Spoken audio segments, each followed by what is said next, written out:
Hello and welcome back to my channel. My name is Lex and I am still alive, don't worry. I've just been busy with school and I've been finishing up, so I have had more time to work on videos. Today's video is about the newly infamous Sweet Baby Inc. And if you've never heard of that company, don't worry, I didn't know that they existed either until a month ago when this entire mess started. Founded in 2018, Sweet Baby Inc. says on their website that they are a narrative development and consultation studio based in Montreal, Canada, and aim to make video games more engaging, more fun, more meaningful, and more inclusive for everyone.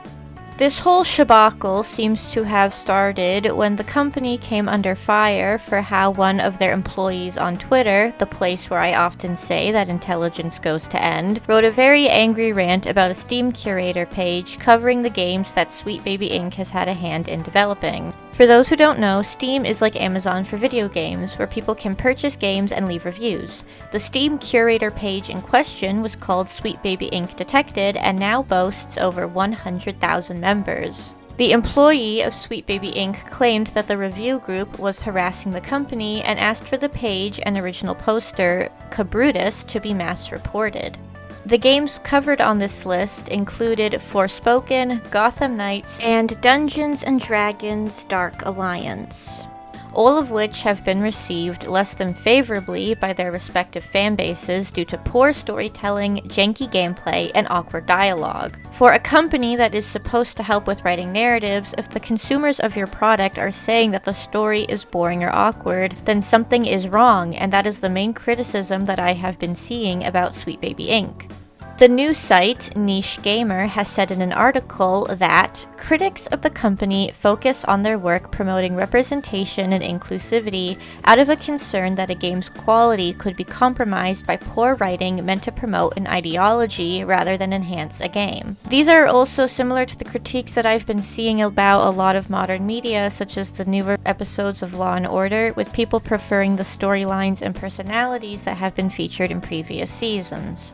On channels that have covered this topic, such as Clownfish TV, Critical Drinker, and Some Ordinary Gamer, many gamers in the comments have said something akin to this in the comment sections. Now that all the backstory is out of the way, I would like to give my 2 cents on the matter at hand. Now, I have been playing video games for a majority of my 2 decades of existence on this planet in dozens of genres. I've played all sorts of games filled with all kinds of characters, such as Hogwarts Legacy, Street Fighter, Pokemon, the Persona series, Catherine, Overwatch, League of Legends, Dreamlight Valley, and others. My YouTube channel is even branded around Seraphine, who is my favorite character from League of Legends, and the music that I use for my videos often comes from video games that I enjoy playing. Now, I do not care if a game character looks like me. I don't need someone to look like me in a video game, book, movie, TV show, or what have you in order to relate to their struggles, like their stories, or relate to their personalities. A creative work should not be written or changed just to tick a box or appease a small group of people that may complain anyway. Some of my favorite Disney characters are Mulan, Tiana, Belle, Aurora, and Cinderella.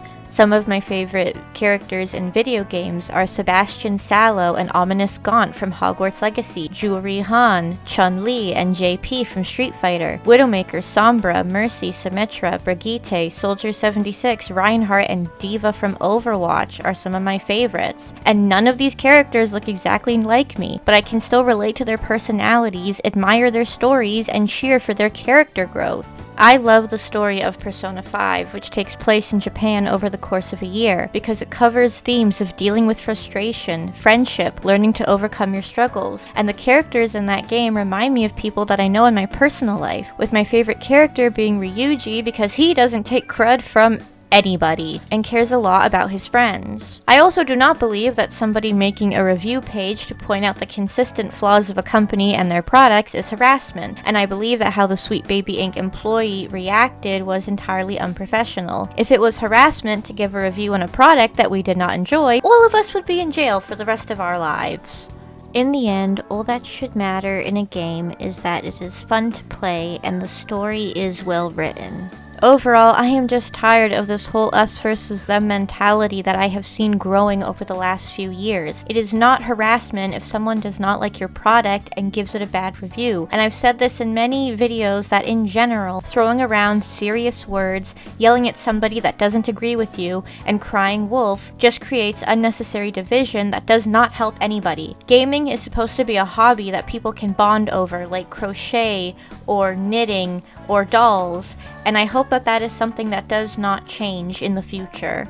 So those are my thoughts on Sweet Baby Inc. and the entire mess that is right now. But before I leave you this fine morning, afternoon, evening, or whenever you may be watching this video, I would like to leave you with a fun fact. Did you know that on the day of Queen Victoria's coronation in June 1838, she came home and gave her King Charles spaniel named Dash a bath? This shows that for as long as people have been around, we have always loved to come home to our pets.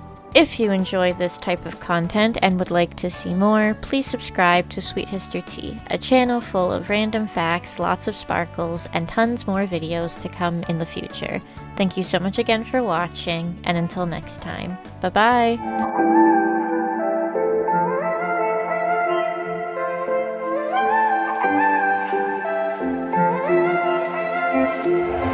There's a part of myself I'm missing. Now I got a lot to